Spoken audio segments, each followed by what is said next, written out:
Bonjour à toutes et à tous. Aujourd'hui, j'ai le plaisir d'interviewer Luc Bodin. Euh, pour ceux qui ne le connaissent pas, Luc est un ancien médecin. Aujourd'hui, il partage énormément de choses sur les soins énergétiques qu'il pratique bien entendu. Il a écrit plein de manuels qui peuvent vous aider au quotidien au niveau du rééquilibrage énergétique, que ce soit pour vous, pour les autres ou pour votre environnement. Et aussi un livre que moi personnellement j'ai adoré qui est en lien avec l'enfant intérieur et que c'est d'ailleurs comme ça que je t'ai découvert, Luc.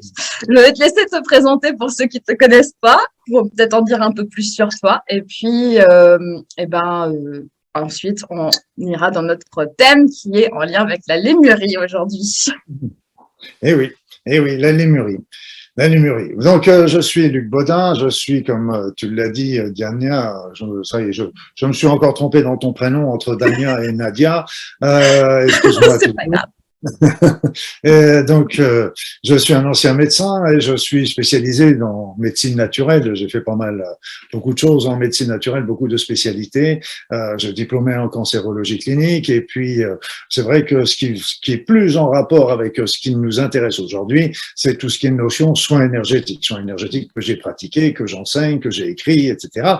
Et puis après, il y a toute la facette de Luc Bodin qu'on ne connaît pas en fait, et qui est de toute cette. J'ai toujours été passionné par l'histoire et au travers de l'histoire, l'histoire secrète, l'histoire qui est derrière, les découvertes, comme on dit, interdites ou qu'on ne comprend pas.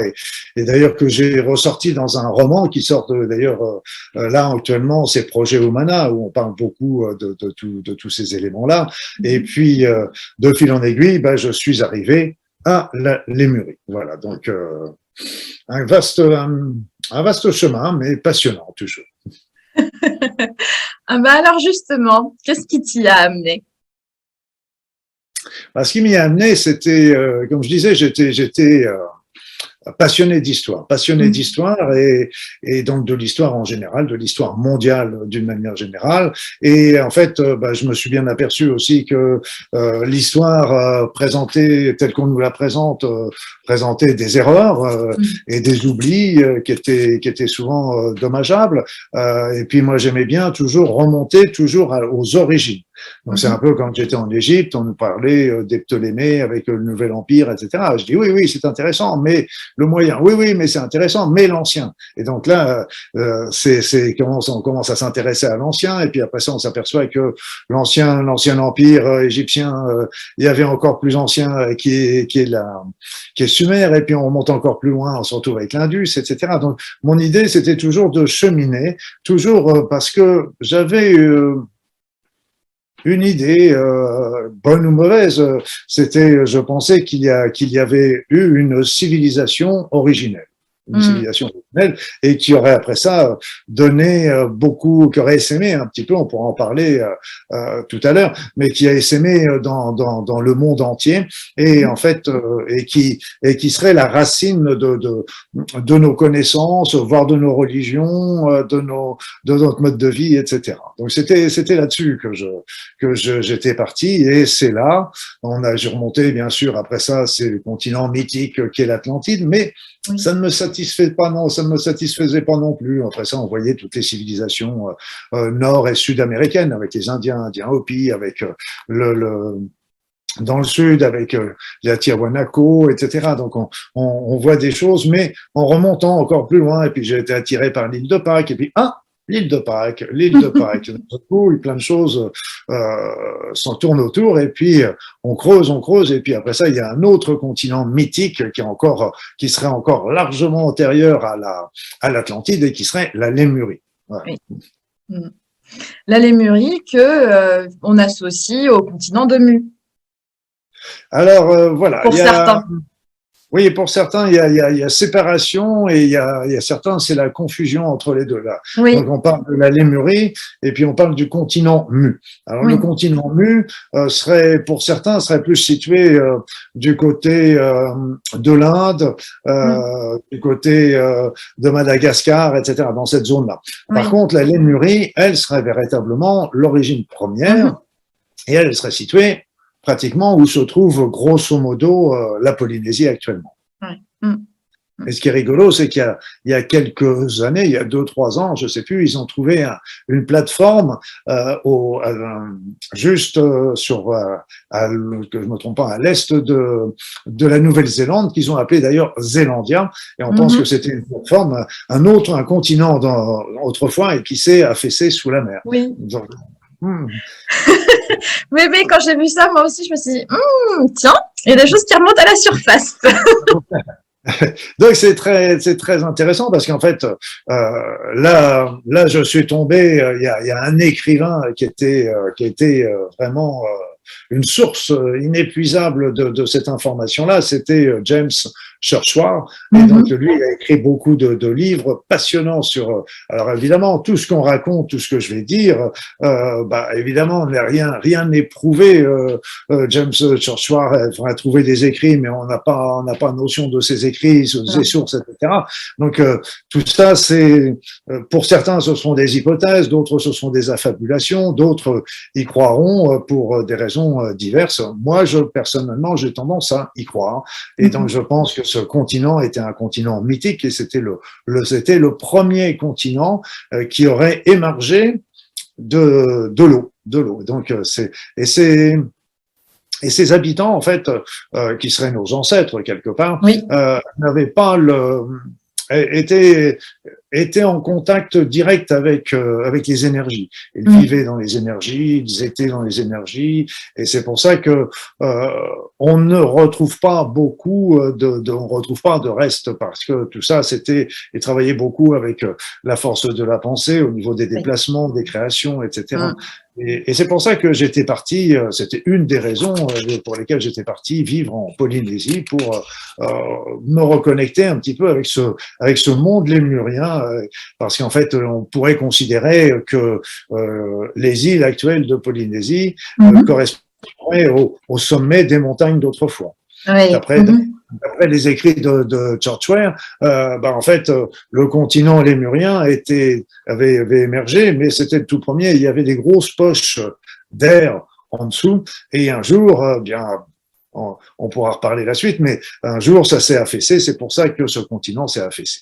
Alors, Mm. euh, c'est des êtres qui vivaient complètement, je dirais, dans l'énergie. Ils étaient, bien sûr, il y avait la notion de télépathie, des déplacements Oui. toujours par la pensée, etc. Et Mhm. puis après, les autres continents ont commencé à émerger. Et à partir de la Lémurie, on commençait à essaimer des habitants et on sont partis en Amérique du Sud, en Australie, en Asie, au Tibet, en Amérique du Nord. Et là-bas se sont développées de nouvelles colonies. Mais il faut bien Mhm. comprendre que les Lémuriens n'étaient pas des colonisateurs. C'est-à-dire, les continents étaient vierges et chaque colonie a continué d'évoluer pour son propre compte. C'était pas une dépendance. Il y avait des échanges, mais c'était pas des dépendances. Et c'est ça qui aurait été déjà à l'origine des premières grandes civilisations. Et puis Mm. à partir de là, bah, ils ont commencé à s'aimer vers ce qu'on connaît maintenant l'Atlantide. Oui. L'Atlantide a également, au moment où elle s'est détruite, elle s'est s'aimée vers Sumer, vers la Turquie. On trouve le fameux site, je vais reprendre le nom parce que je l'écorche toujours, c'est Gobekli Tepe, Oui. Göbekli Tepe. Et donc, c'est vraiment un site archéologique de première grandeur qui nous remontre aussi une civilisation qui serait vraiment même avant les civilisations et qui aurait peut-être donné d'ailleurs naissance aux civilisations de l'Indus, de Sumer, de l'Égypte, etc. Donc, et puis après ça, ils ont donné naissance à ces différentes civilisations qu'on connaît, etc. Donc, c'était les uns après les autres, comme ça. Mais ils n'étaient pas c'était vraiment des civilisations à l'origine qui étaient des civilisations qui étaient très proches de la nature, très respectueuses de la nature et Oui. qui Mm. avaient des capacités, je dirais, supranaturelles que nous avons largement perdu depuis. Donc c'est quelque chose de merveilleux et c'est vrai que quand j'étais en Polynésie, j'ai visité pas mal d'îles Mhm. et et en fait, souvent, quand j'avais un guide qui m'emmenait sur les sites, etc., j'étais toujours en train de le tanner en disant, oui, mais bon, les Polynésiens sont arrivés, mais avant les Polynésiens, il y avait quelque chose. Alors, il me disait, non. Bon, avant les Polynésiens, il y avait quelque chose? Non. Il y avait quelque chose? Non. Allez, il y avait bien quelque chose. Alors là, il finissait par lâcher le morceau. Ça Mhm. devenait en effet, on a retrouvé sur certaines îles des ruines où on a trouvé certains survivants, etc., qu'aurait pu donner naissance d'ailleurs à la philosophie polynésienne d'origine qui était extrêmement belle. Et quand Mhm. on va du côté de Hawaï, il parle aussi souvent des menehune, c'est-à-dire c'est des petits êtres mythiques qui vivraient dans la forêt, et certains Mhm. d'entre eux seraient des descendants des Lémuriens. D'accord, intéressant. Ça fait partie de la légende à Hawaï. Donc, ce seraient des petits êtres qui seraient capables de construire d'ailleurs des temples, etc., en l'espace d'une nuit, mais comment ils peuvent le faire si ce n'est qu'avec avec la force de la pensée. Et on Mhm. comprend aussi, parce qu'à partir du moment où ils ont essaimé, qu'ils ont créé des sites absolument extraordinaires avec des pierres qui sont taillées d'une manière incroyable, d'une précision. On voit sur le site de Tiahuanaco, on voit les pierres aussi qui ont été faites après ça, qui avaient 12 angles, donc comment tailler des pierres comme ça. Mais c'est bien que eux, ils travaillaient, c'était non pas avec la taille comme on l'imagine, mais c'était toujours avec la force de la pensée. La Ouais. force de la pensée qui pouvait, on pense qu'il pouvait dématérialiser une roche, c'est-à-dire la rendre éthérée, je vais vous expliquer un peu pourquoi, et puis Mhm. après, lui redonner la forme voulue. Oui. Pourquoi? Parce qu'en fait, ce qu'il faut comprendre, c'est là, on rejoint à ce moment-là les physiciens quantiques qui nous disent bien, Oui. la matière, c'est qu'une concentration d'énergie. Mhm. Donc, en fait, euh, on peut très bien transformer un objet matériel en objet éthéré pour le Oui. modeler, etc. Et à ce moment-là, lui redonner sa forme matérielle ensuite. Mhm. Et on l'a vu même, j'avais lu ça dans un article, je sais plus, de Sciences et Vie, Sciences et Avenir, il y a pas mal d'années. Et ils avaient repéré qu'il y avait des enzymes comme ça qui devaient traverser une muqueuse. Et donc, on pensait, nous, médecins, que au départ, c'était aller passer entre les cellules. C'est pas ce qui se faisait. On pensait qu'elle avait fait un petit trou dans une cellule, traverser la cellule, faire un petit trou dedans, puis Mhm. ressortir. C'est toujours pas.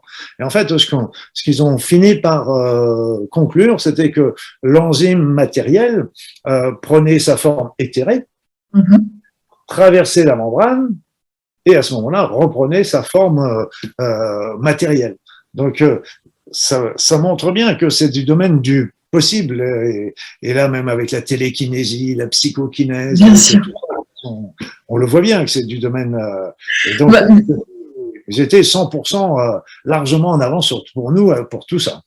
bien sûr, mais ça, tu vois, ça me fait penser au fait que on a tendance à se limiter à penser que, par exemple, bah, pour l'eau, elle peut être dans son état liquide ou devenir bah, de la glace ou devenir du gaz. Mais en fait, potentiellement, on peut avoir ça avec tout type de matière et trouver ces états en fait qui changent et du coup, ben, travailler avec tous ces états-là. Et donc, bah, l'état éther, bah, ça peut se faire aussi finalement. Et c'est vrai que on n'a pas tendance à pouvoir le concevoir. On n'a pas l'habitude, en tout cas, de l'envisager. Oui, c'est ça qui est très dommage parce qu'en fait, et ton exemple est excellent, c'est qu'en fait, la matière se transforme en énergie, un peu comme l'eau liquide va se transformer en vapeur. Bah oui, Et après ça, on rebaisse la température, ça redonne de l'eau liquide. Ça veut dire quoi? Ça veut dire que l'eau liquide et l'eau vapeur, c'est la même chose, c'est le même bah oui. élément. Et donc, de la même manière, la matière et l'énergie, c'est la même chose. Et donc, c'était des êtres qui étaient extrêmement développés et très pacifiques, parce qu'ils étaient en contact avec la nature, etc.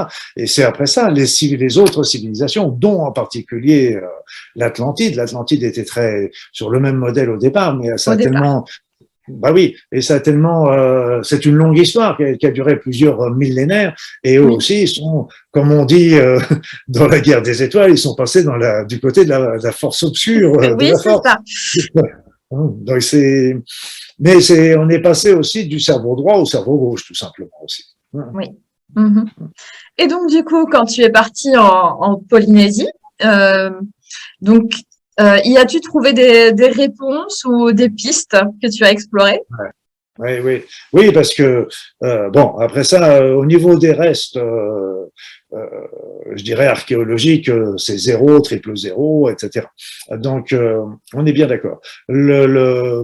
Donc, la seule manière dont on pouvait pour faire des recherches, c'était de rechercher sur d'autres plans. Des Mhm. plans, là encore, beaucoup plus énergétiques, plus spirituels, je dirais quelque part. Oui. Alors, j'ai eu plusieurs belles expériences. Et là où j'ai été content aussi, c'est que j'étais pas seul. Je n'étais pas seul. C'est-à-dire il y en avait une déjà qui avait été magnifique quand parce qu'on avait repéré, on était plusieurs thérapeutes, Mhm. des personnes qui sont connues aussi dans le domaine des soins énergétiques, etc. Donc on était à 4-5 et on avait repéré un passage pour aller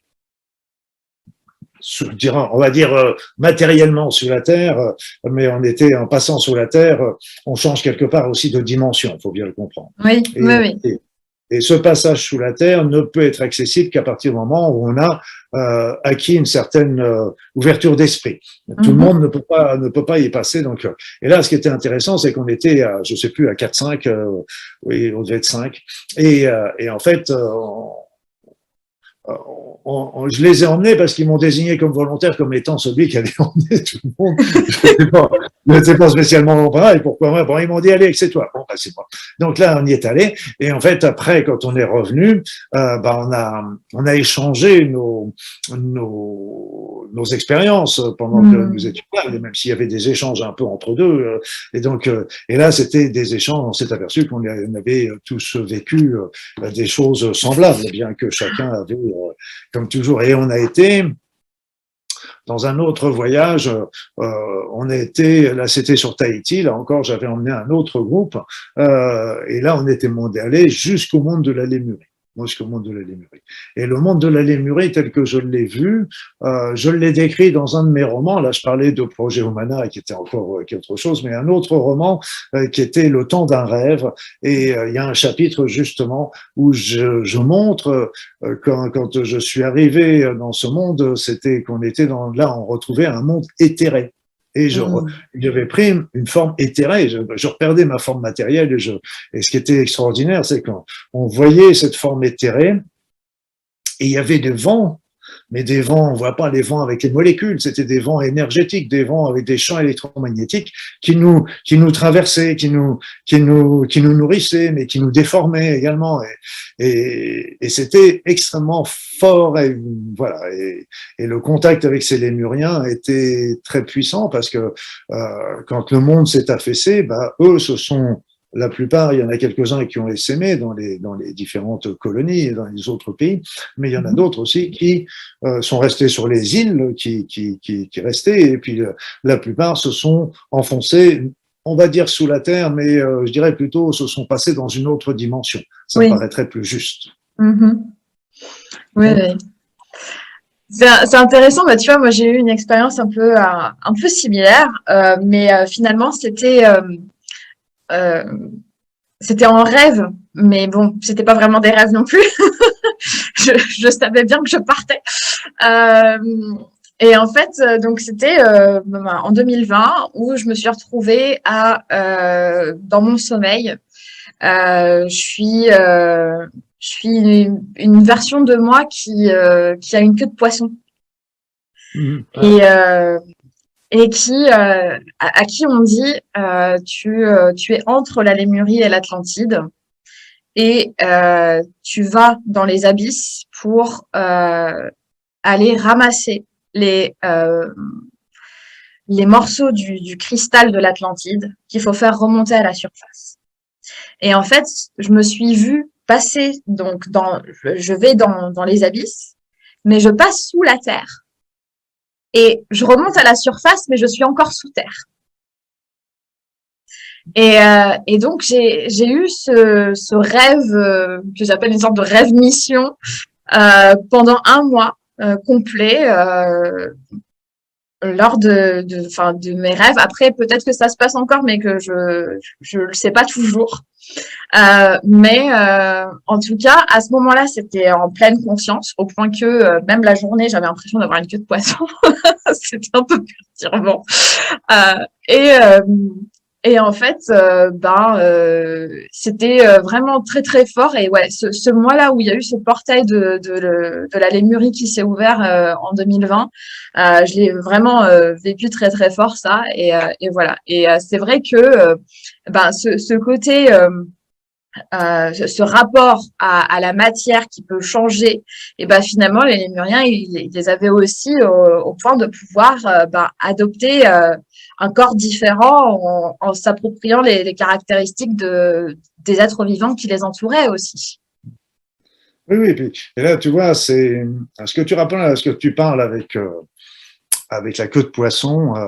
J'ai eu plusieurs fois des personnes qui ont fini par s'ouvrir à moi quand j'étais à Tahiti et ils m'ont raconté, il y en a eu trois qui m'ont raconté la même chose alors qu'elles ne se connaissaient pas et Mhm. ils m'ont raconté qu'ils avaient retrouvé dans certains coins des squelettes qui n'étaient pas humains, mais qui étaient avec des formes humanoïdes, mais qui étaient qui étaient plus un peu comme des formes, pas de poissons, mais d'êtres amphibies, je dirais quelque part. Mhm.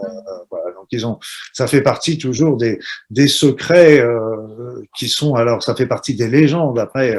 Bien sûr. Mais comme disait, moi j'ai toujours bien aimé ce que disait Cocteau, il disait toujours que plus on étudie l'histoire et plus on aperçoit qu'elle est fausse, ils ont raison, et plus on étudie les mythes et plus on a l'impression, plus on découvre qu'ils sont justes, Mhm. ceux qui ont raison également. Donc Oui. c'était un peu toujours ma et puis une autre facette qui était aussi importante par rapport à la Lémurie, c'est que c'était un pays vierge, c'était des êtres purs, donc ils étaient plus des âmes groupes, ils avaient leur individualité, mais ils étaient vraiment soudés, ils étaient vraiment unis. Voilà, quand il y avait une décision, c'était toujours une décision commune ou etc. Donc c'était pas tout le monde partait pas dans tous les sens, c'est important. Mais ils avaient gardé leur autonomie, leur complet libre arbitre, je dirais quelque part. Et c'est en fait ce qu'on a perdu après. Bon, les Atlantes ont, ont perdu un petit peu le touch, le feeling, et donc ils sont partis sur. Mais il y a aussi d'autres qui ont perdu le feeling. C'était mais pas forcément de leur faute, mais c'était à l'époque des Sumériens, où il y a eu des éléments qui ont, je dirais, on va dire pudiquement, des éléments extérieurs à la Terre qui Mhm. ont modifié les êtres humains et qui ont trafiqué certainement au niveau génétique, les rendant à ce moment-là les blocages, en provoquant des blocages. Et moi, j'avais remarqué ça chez moi d'ailleurs et chez tout le monde, c'est que vous savez, on a toujours, il y a des choses qu'on sait qui sont importantes pour nous, qui sont bonnes Oui. pour nous, qui seraient bonnes pour notre santé, pour notre morale, pour notre évolution, etc. Mais non, on les fait pas. On les Mhm. entend, on les sait, on les fait pas. On les fait pas parce qu'on préfère retourner vers nos travers au niveau alimentaire, retourner vers plutôt la haine, la jalousie, etc. plutôt que d'être dans l'amour et la compassion. Donc c'était Mhm. comme si, pour moi, je me disais, il y avait comme un blocage. Et je pense que ce blocage a été lié pour le travail qui a été fait sur les êtres humains, et qui était un travail en fait pour les rendre une race servile, Oui. Mhm. donc de serviteurs, serviles. Et c'était là le but recherché. Donc en fait, les Lémuriens, qui étaient à l'origine première, eux, ils ont gardé la pureté. Ils n'ont pas été touchés par ça. Et donc, Mhm. ce qui est intéressant, c'est justement de reconnecter avec ces êtres. Et ce qu'il faut savoir, c'est que ces êtres, en fait, au niveau énergétique, au niveau des guides, au niveau des êtres de lumière, etc., les Lémuriens étaient les gardiens de la Terre, les gardiens de la Terre. Les gardiens de la Terre, et quelque part, c'était un peu, on voyait ça avec, je sais plus quels étaient ces êtres qu'on retrouvait, qui étaient décrits chez les Grecs et les Romains, avec les cordes qui tenaient un petit peu les humains, et que on faisait à la demande, Ah et oui. un peu comme des marionnettes en fait.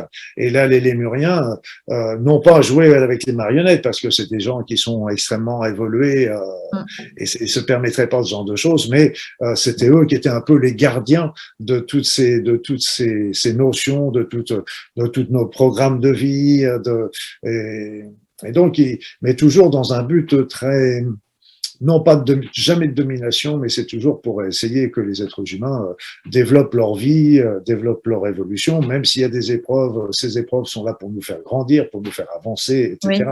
Oui. Donc les Lémuriens étaient vraiment, étaient parce que les choses ont changé justement avec le portail de lumière et les Lémuriens auraient déjà profité de ce portail pour passer dans une autre dimension, tout en sachant qu'ils sont quand même là, toujours avec nous. Mais ils sont encore partis, ils ont encore changé de vibration, je dirais. Ils sont encore passés sur une vibration qui nous est bien supérieure. Voilà, donc tout ça, c'est vrai que les personnes qui écouteront cette vidéo penseront, il y en a certains qui penseront qu'on a fumé la moquette. Sûrement. Ce que je comprends très très bien, et je comprends très très bien. Même moi, je me demande de temps en temps si je ne l'ai pas fumé, mais oui, parce qu'il faut rester toujours très pragmatique par rapport à ça. Mais Bien sûr. ce qu'il faut savoir, c'est que quand on est dans une situation comme ça, on a le jugement du cœur et le jugement de la raison. Oui. Voilà. Donc, et c'est pour ça que moi, je suis toujours mon cœur, tout en écoutant ma raison, bien sûr. Oui. J'écoute toujours mon cœur et quand elle me dit, voilà, quand quelque chose me semble positif, mais par exemple me semble bon, quelque chose me semble équilibré, on sent une pertinence dans les choses. Après ça, la raison, elle me dit, mais non, l'Atlantide, on sait même pas si ça existe, l'Atlantide, et puis là, tu es encore en train de parler d'un autre continent, et puis tu es encore en train de parler d'êtres qui sont machin, etc. Mais et puis en plus, après ça, ils auraient été les gardiens de la Terre. Donc, je comprends très bien que on ne suive pas, etc. Bien sûr. J'impose pas du tout ma vision aux autres, mais c'est une vision qui est rassurante par rapport à moi. Et en fait, c'est pour ça aussi, comme je disais, on a des blocages psychologiques. Alors après, est-ce que c'est les petits, il y a eu des manipulations génétiques, etc. Bon, après ça, c'est encore une autre histoire. Oui. Mais ça n'empêche que il y a quand même ces blocages. Tout le monde le sait, tout le monde le sent, tout le monde le ressent. Et donc, à ce moment-là, qu'est-ce qu'on peut faire pour les... Et si... Alors, je suis parti de l'idée, si c'était au temps de Sumer que ça s'est fait, il est intéressant avant Sumer, voir un petit peu avant Sumer, comment ça s'est passé, comment ils étaient, etc. Et puis après ça, boum, vous tombez sur des êtres absolument extraordinaires et qui ne veulent que le bien de l'humanité. Et puis là, ben justement, lors d'un voyage que j'ai fait aussi, j'en ai fait avec les kahunas, c'est-à-dire les guérisseurs, les prêtres polynésiens également. Et d'ailleurs, c'est lui, il y en a un qui m'avait montré le passage pour aller dans ce monde. Eh bien, c'est là que j'ai demandé à voir est-ce qu'il y a quelque chose qui pourrait nous permettre de faire sauter ce blocage. Faire sauter ce blocage. Et ce que je pense, c'est que au niveau de notre ADN, on connaît très bien aujourd'hui l'épigénétique. L'épigénétique, c'est-à-dire que on a un certain nombre de gènes actifs, des gènes non actifs, et en fonction de notre mode de vie, si on a un mode de vie sain, par exemple, on va ouvrir les gènes de la bonne santé, fermer les gènes de la maladie, et inversement selon notre mode de vie. Et donc, je me suis dit, s'il pourrait y avoir quelque chose, je ne savais pas quoi, je me suis dit, il pourrait y avoir peut-être quelque chose qui nous permettrait de faire sauter ces gènes qui nous bloquent, qui nous empêchent d'avancer, qui nous empêchent d'évoluer, qui nous rendent neuneux, tout simplement, parce qu'on a des choses. Ah oui, mais je parle je me mets dedans, hein, il n'y a pas plus malin que ça, mais je m'apercevais qu'il y avait des choses qui me bloquaient par rapport à ça. Alors, c'est là qu'on a fait un voyage, et c'est là qu'ils m'ont transmis une image avec un croix et un cercle. Donc le cercle, c'est la Lémurie, c'est le symbole de la Lémurie à l'origine. Après ça, la croix, on peut la considérer comme étant la croix des 4 éléments, donc l'air, le feu, la terre, l'eau, avec l'éther qui est compris dans tout, avec autour, on se retrouve avec l'univers, avec le vide. peut-être on peut considérer que c'est le divin, que c'est le monde céleste, etc. Et puis on se retrouve encore avec un deuxième cercle qui lui est un cercle de la création quelque part de l'univers. Et après ça, une belle couleur mauve qui est là, et qui est la couleur aussi de la spiritualité. Et donc Oui. ce symbole, je l'ai toujours chez moi, toujours à portée des yeux, si je peux dire, parce il est intéressant de s'y imprégner régulièrement pour justement, ça se fait pas en un jour, mais au fur et à mesure, ça permet de lever un petit peu ces strates. Voilà, c'était un petit peu ce que j'ai été chercher en Polynésie et que j'ai trouvé. Alors, je ne sais pas après ça ce que ça vaut, on verra, mais j'ai trouvé quelque chose et c'est pour ça que je le transmets. Ça m'appartient pas parce que si l'on donnait, c'est pas pour moi, c'est pour donner à tous. Ben oui. Et voilà, parce que ce qu'il faut savoir, c'est que ce sont des êtres merveilleux de toute façon, merveilleux, qui ne veulent que notre bien. Et je n'en dirais pas la même chose de beaucoup d'êtres qui viendraient de l'extérieur. Mhm. Oui, Ouais, parce que les êtres qui veulent de l'extérieur, il y en a quelque part, il y en a de deux sortes. Il y a les êtres qui sont plus encore dans le côté matériel, mhm. et eux, quand ils sont dans le côté matériel, je n'en connais pas beaucoup qui soient complètement désintéressés dans la situation. Donc même s'ils aident les humains, mais ils ont quand même un petit intérêt derrière. Et après ça, on passe dans un autre plan où se trouvent les Lémuriens, justement. C'est un plan complètement éthéré. Ils n'ont plus besoin de déplacer avec des engins, etc. Et là, quand on atteint ce niveau-là, obligatoirement, on est passé sur une autre référence, d'autres paradigmes, mais on n'est plus dans le calcul, je dirais, par rapport à soi. Donc c'est vraiment très très très intéressant. Je vais vous donner un exemple.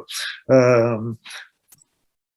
il y avait un ami qui me dit un jour, tu sais, Luc, il faisait un peu les paramilitaires et des choses comme ça, la préparation. Mhm. Il me dit, tu sais, Luc, l'armée française, elle essaye de faire des faits de recherche pour nourrir les soldats avec l'énergie du prana, avec le prana. Vous Mhm. savez, qui se nourrissent que du prana, qui n'ont plus besoin de manger, etc. Alors c'est sûr que si les soldats n'avaient plus besoin de manger, ça simplifierait beaucoup l'intendance. Et donc, je lui dis, mais ça c'est génial, ça c'est génial. Je sais pas génial sur le plan militaire, etc. C'était pas ça que je voyais. C'est qu'en fait, pour que ces personnes nourrissent du prana, il fallait qu'ils montent leur niveau vibratoire. Bah oui. Et si elles montent leur niveau vibratoire, automatiquement, elles vont passer dans un niveau plus spirituel. Et donc, Mhm. obligatoirement, elles ne pourront pas prendre ensuite le fusil pour tirer la personne d'en face. Change de paradigme. Et donc, c'est pour ça d'abord que je suis pour la nourriture pranique dans toutes les armées du monde. Et puis après, le deuxième truc, c'est un peu comme ce que je vous disais, c'était que quand on arrive sur une phase éthérée, à ce moment-là, on arrive sur une zone qu'on ne peut atteindre que si on a un niveau d'évolution importante. Et donc, il Mhm. n'est pas possible que ces êtres fassent des choses à l'encontre du bien des populations, Mhm. contrairement aux autres qui sont, on va dire comme ça. Et tu vois, tout à l'heure, tu parlais justement du fait de toujours revenir au côté pragmatique des choses. Ce qui est rigolo, c'est que on parle de ça par rapport à la lémurie et le fait que voilà, les gens peuvent ne pas croire en tout ça et voilà. Tout à fait. Mais quelque chose que les lémuriens mettaient énormément en avant, c'était l'importance de la spiritualité pragmatique. Et donc on se retrouve avec ce paradoxe qui est tout à fait intéressant quand même. Oui, et c'est passionnant parce qu'en fait, c'est ce que j'ai eu un message il n'y a pas très longtemps parce que on est tous en train de prêcher l'amour. Mhm. L'amour. Ok, l'amour. Donc on fait des méditations, on fait des prières, chacun fait comme il veut. C'est bien. Ça c'est parfait, parfait, parfait. Je le dis bien, parfait. Mais ce qu'il faut bien comprendre, c'est que ce sentiment ne doit pas être réservé aux quelques minutes où on fait la prière, où on fait la méditation. C'est quelque chose qu'il faut vivre dans le quotidien. Et c'est Mhm. ça qui est le plus important. C'est pas les 5 minutes qu'on va prier et qui vont nous mettre dans l'amour. Ce qui est important, c'est que toutes nos pensées, toutes nos paroles, toutes nos actions soient imprégnées de ce sentiment. Là, ça fait quelque chose. Là, c'est le côté pragmatique, justement. Oui, oui, justement. Et tu vois, j'avais une autre question. Parce que moi, quand je pense à la lémurie, je suis souvent amenée à travailler avec la flamme violette. Mhm. Et donc, je me demandais si tu pouvais nous parler de cette énergie. Non, non, non, non, je peux pas en parler parce qu'en fait, cette énergie ne me correspond pas. D'accord. D'accord? Parce que Mhm. c'est vrai qu'il y a plein de gens qui l'utilisent et qui en sont très bien, très heureux. Mhm. Je pense qu'elle est très belle également. Et Mhm. j'ai essayé, mais ça me répond pas. Ça C'est te répond pas. pas, c'est pas ma voie. C'est pas ma Ok. route. C'est pas ma Ah, route. Oui, c'est je, intéressant. je respecte. Tu sais, il y a plein de choses que j'ai développées et recherchées dans ma vie parce que ça m'a attiré. Mais Mhm. ça veut dire que ça veut pas dire que ce sur quoi je me suis pas intéressé était inintéressant. Ah non, C'était bien ça. sûr. Bien Voilà. sûr. Voilà. C'est pour ça que je peux pas en parler. C'est pas avec ces énergies-là que je travaille. Enfin, D'accord. que je travaille, enfin, bon, au sens large du terme, évidemment, que je Ah bah, de toute façon, je- on est tous complémentaires. Donc, oui, voilà. oui. Je dis C'est, travailler parce que je parle aussi des soins énergétiques, des bien soins sûr. énergétiques, parce que Bien là sûr. aussi.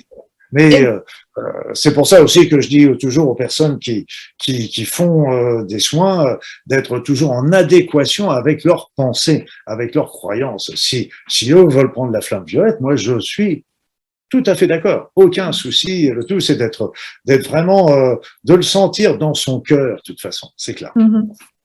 Mais Et c'est pas donc, ma route. Voilà. et donc par rapport aux énergies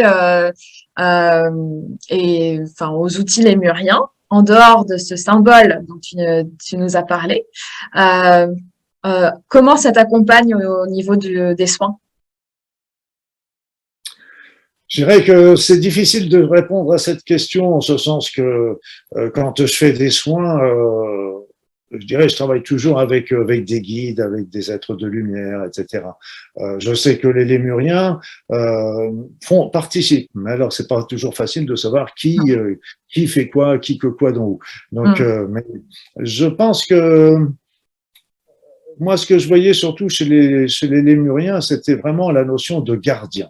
Gardien de l'être, gardien de qu'ils sont là un petit peu pour nous préserver d'une part, pour nous protéger, pour essayer de nous les faire d'éviter qu'on fasse trop de bêtises, autant à l'échelon individuel qu'à l'échelon collectif. Mhm. Et puis après, ils font aussi parce que quelque part ils avaient ces connaissances des destinées parce qu'ils étaient le temps dans ces zones-là n'existe pas, donc ils sont à la fois la connaissance des vies passées, des vies présentes, voire peut-être certainement des vies futures, des liens qu'il peut y avoir au niveau karmique, etc.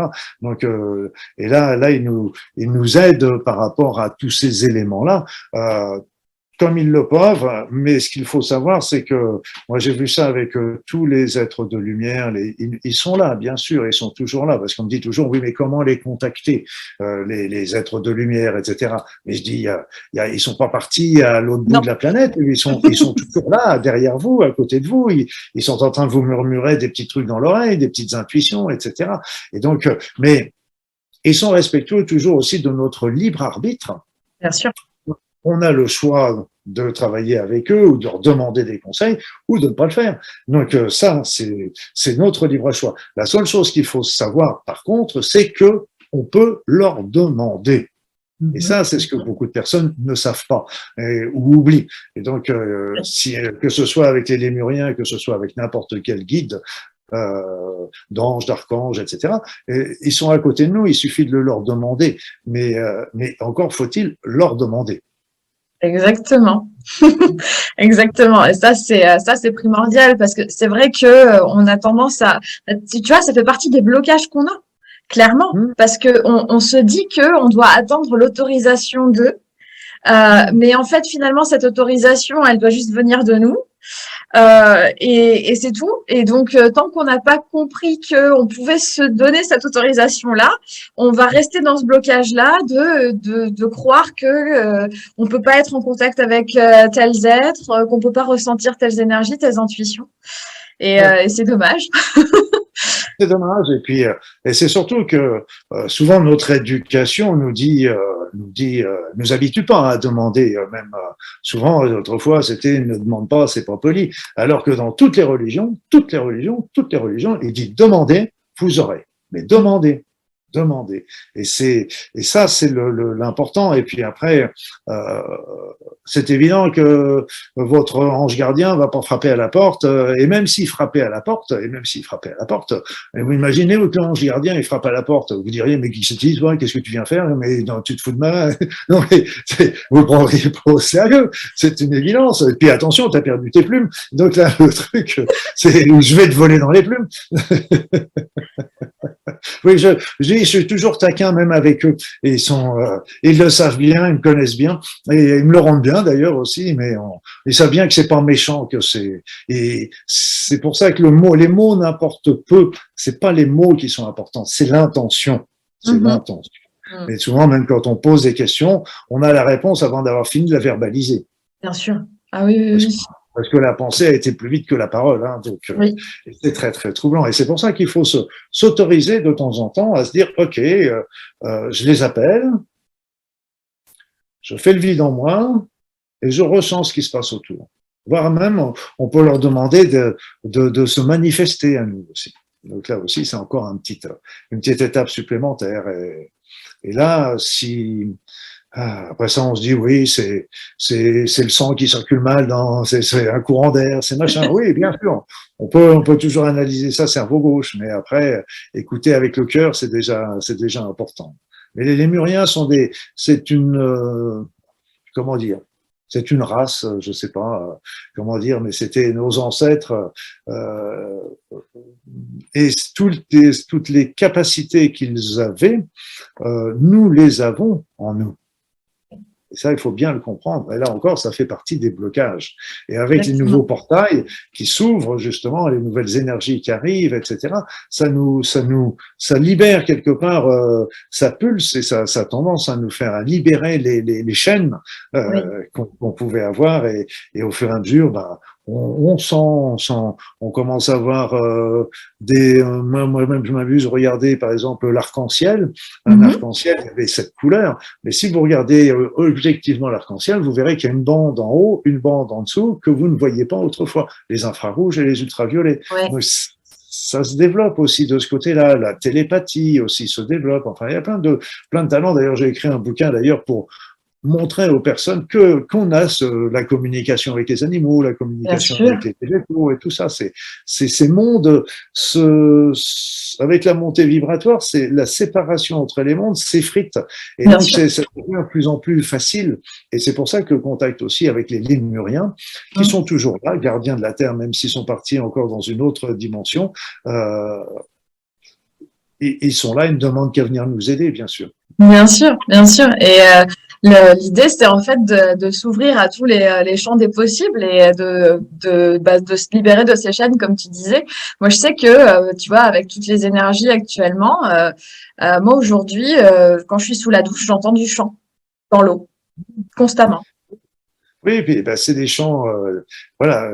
Et après ça, ce qu'il faut savoir, c'est qu'aujourd'hui, on a des futurs possibles. On a plusieurs futurs possibles, plein de futurs possibles.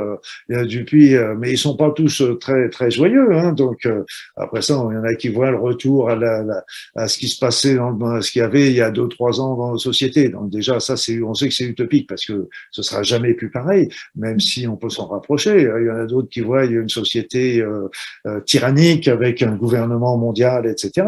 Donc là aussi, il y a des indices et puis c'est les fils du temps, tout ça. Et les Lémuriens tissent les fils du temps et ben ils sont en train aussi d'aider à un fil du temps qui serait beaucoup plus intelligent et qui est beaucoup plus intéressant pour l'humanité. C'est un développement d'une société qui nous sont qui sont promises dans toutes les mythologies.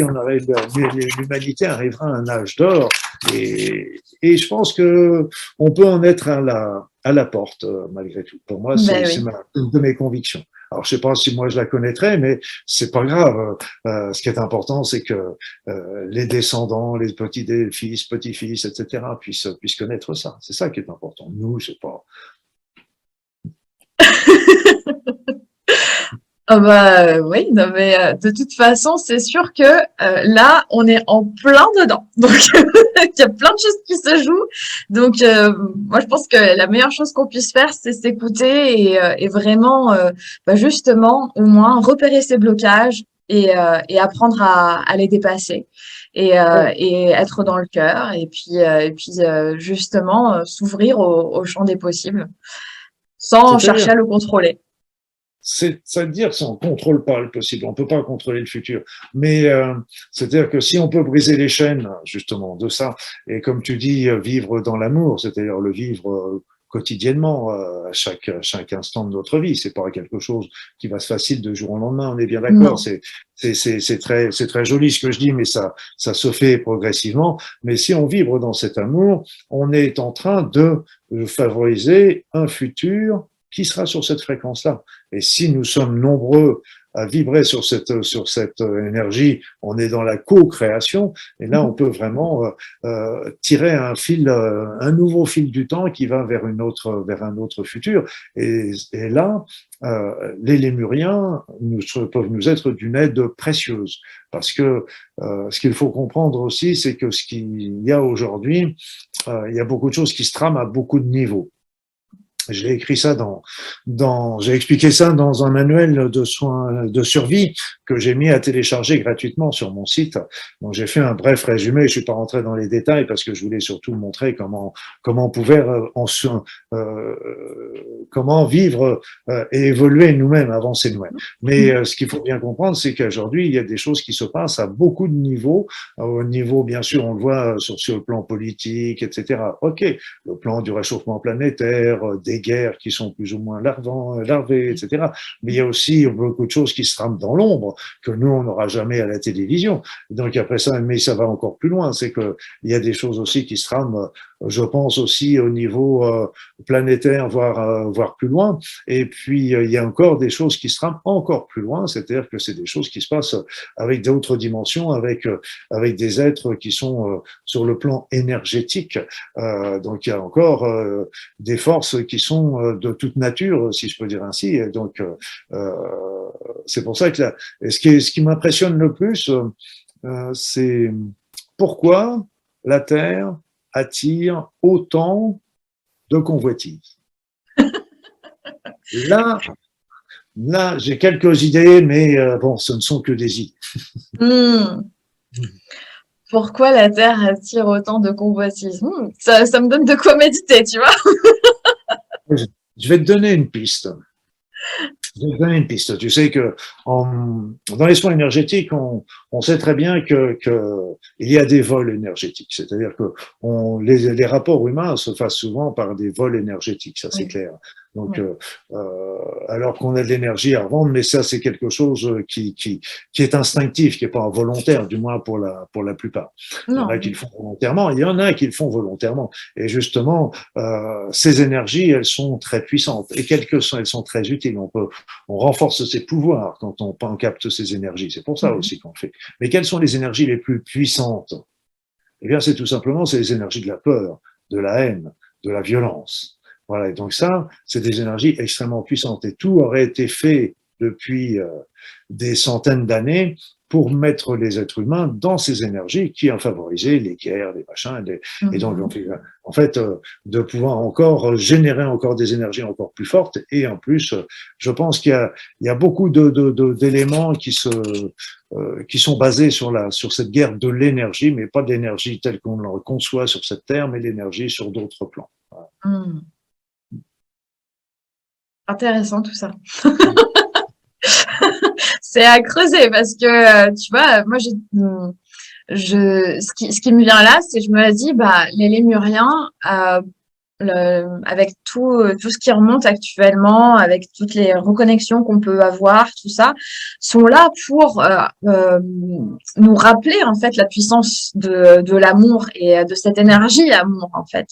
Et donc du coup, en tant que gardien, euh, ils viennent nous aider à déconstruire ce qui nous semble comme étant tout puissant, notamment cette énergie de peur.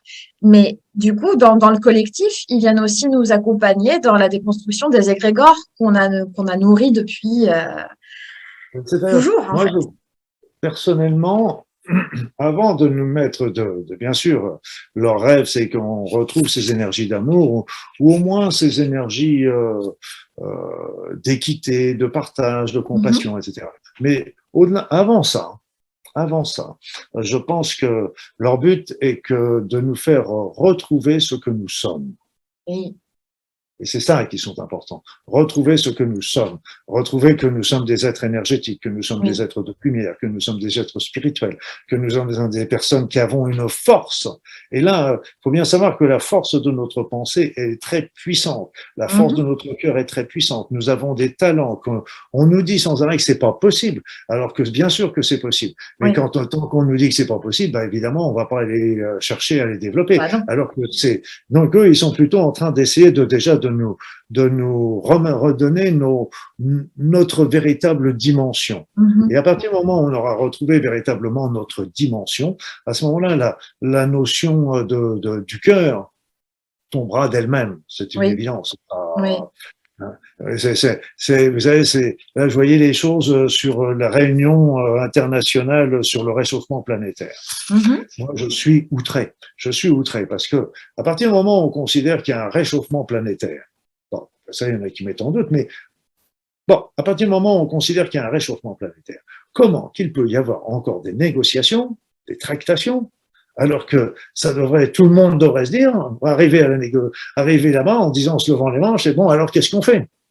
Et là, ils sont en train de dire, non, moi, je ferai que 10% en moins, moi, j'en ferai 15% en moins, toi, t'en feras 3%. Je veux dire que c'est lamentable.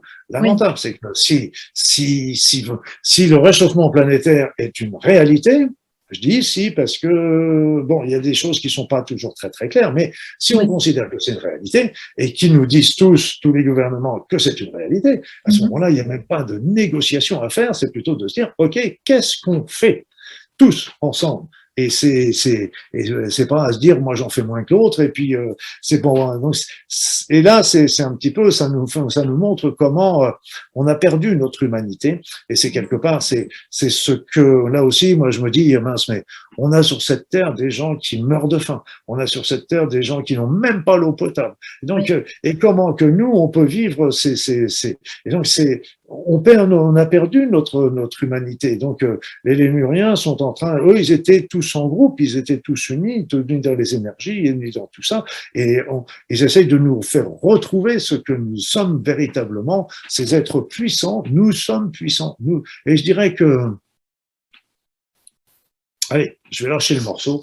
C'est qu'en fait, je pense que tout ce qui est fait, disons, ces derniers temps, je parle pas uniquement Oui. de cette année ou l'année dernière, mais depuis, c'était justement, tout est fait pour nous faire croire qu'on n'a pas ce talent, Oui. qu'on n'a Bien pas cette sûr. capacité.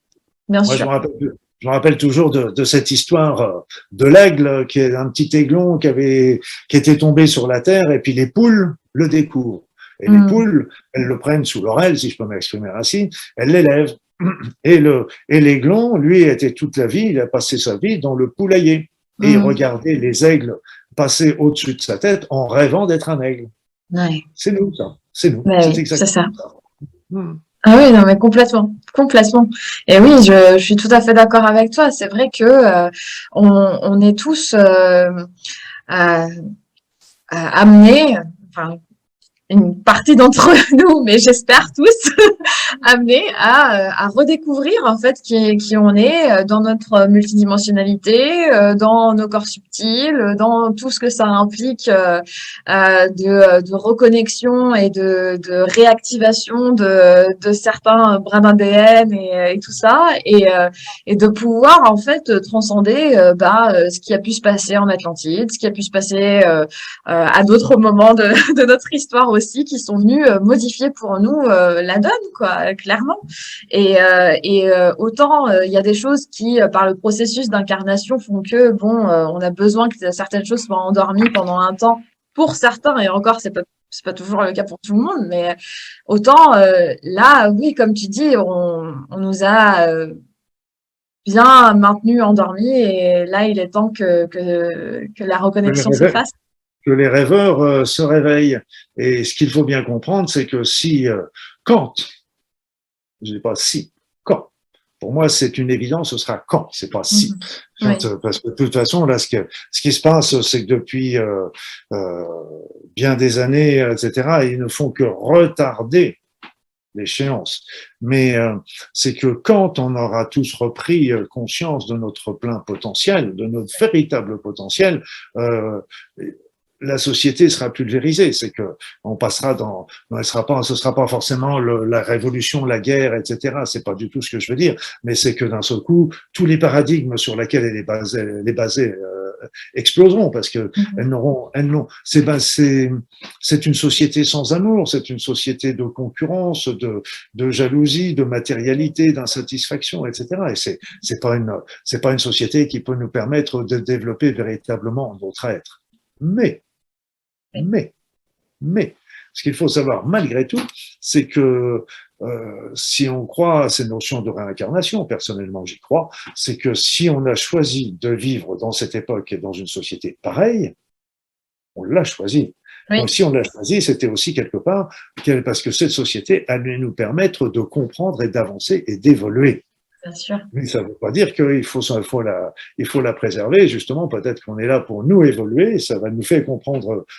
Elle nous fait évoluer, elle nous fait réfléchir, elle nous fait avancer. Puis là, aujourd'hui, on se retrouve aussi dans une position de choix. Parce que tu disais que certains, non, moi je pense sincèrement que tout, c'est proposé à tout le monde.